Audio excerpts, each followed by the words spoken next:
What's up, everybody? It's your boy, Frill Shocker, the 96 Hedgehog here, with our Week 1 match versus Jake and the Philadelphia Phantoms. Jake's a really good buddy of mine, really good friend, and a fellow, he knows what else, but, well, if he doesn't, there's a video out there. But I'm not going to spoil anything yet until, well, I guess. No, we'll get into that later. But with that being said, guys, if you guys can, hit the like button if you're already subscribed to join the Frill Shocker crew today, because you'll be friendly with the king of the crew. So, I wanted to make a few things right now. We actually changed Toxic on Seismitoad to Earthquake. I felt like if Helios comes, I need something to hit that thing. So, I took a risk, got rid of Toxic to Earthquake. I mean, I've got already 2 other models that have Toxic on them, so I don't think I need a third. We changed, I think, other than that, we changed Pain Split off for Toxic, and we put Overheat on as, oh no, then we hear it, we put Pain Split off for Overheat. And I actually changed Magnet to Charcoal, because Charcoal actually, by the looks of it, hits so much harder on his team. But yeah, looking at what Jake brought everything he expected, except no Darmanitan and no Mandibuzz, which is insanely huge. Like, that's insanely huge that we were able to see none of that. I mean, Skarmory is still a threat, because Skarmory was still another one that, if you didn't want to go double flyer on me, it made total sense to go Skarmory or Mandibuzz. In my opinion, he should have went Mandibuzz. Double Dark was so good versus my team. And no Darmanitan, which blows my ever-living mind why he would not bring Darmanitan. Instead, he brought a Hoothoot. This man must have Decidueye, which, was interesting. But let's go ahead and get into the battle. We should be good to go. So I'm going to lead off with ROTOM, and he's going to lead off with his Decidueye, and he is actually slower than me. I am about Nasty Plot up, and I also want to make 2 notes here. One, he actually told me that he was a physically defensive set, which is very interesting.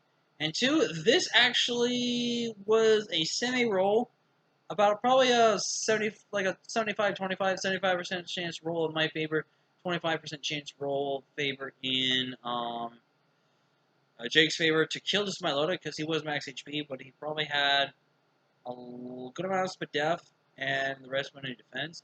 So, it was a roll to kill the Milotic, and if Milotic didn't kill me, I either just Thunderbolted or I overheated on anything that could have swapped it on me safely. But yeah, getting rid of Milotic is so huge, because that rolled so much of my team. But now here comes the Helios. He actually goes with the Hyper Voice, and actually reveals to be Choice Specs, which is so huge.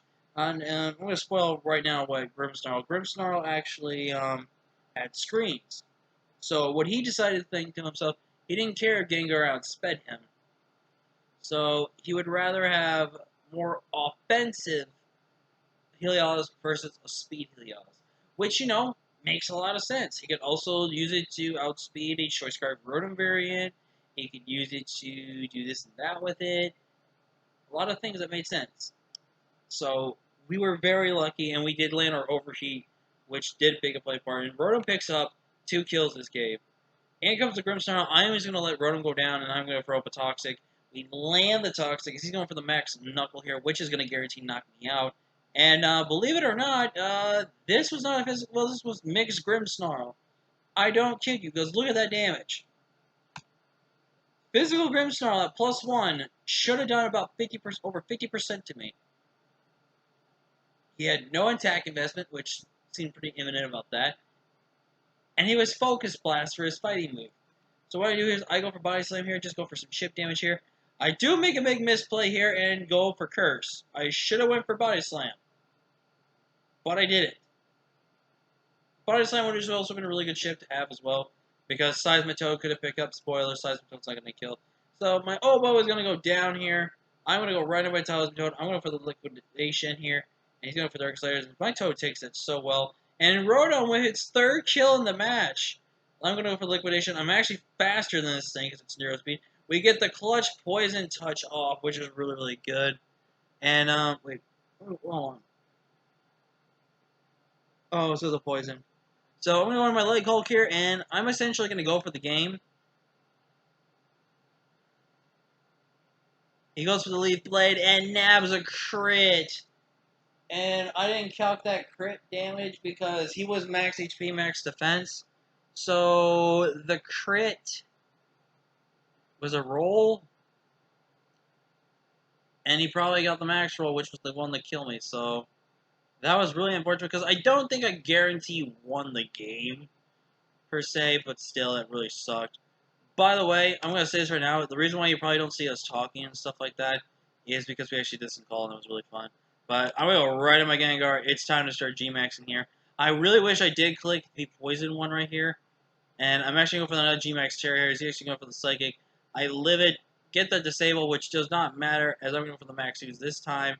Go for the kill on the Mew. And, ladies and gentlemen, that is going to be a GG to Jake.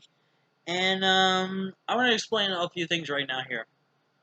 First off, Jake, the reason why he clicked body press there is he was a mono body press versus me with his Skarmory set, which made a lot of sense because it rolls Metal. It can roll a lot of my team. And basically what happened was he was Stealth Rock, Roost, Iron Defense, body pressed.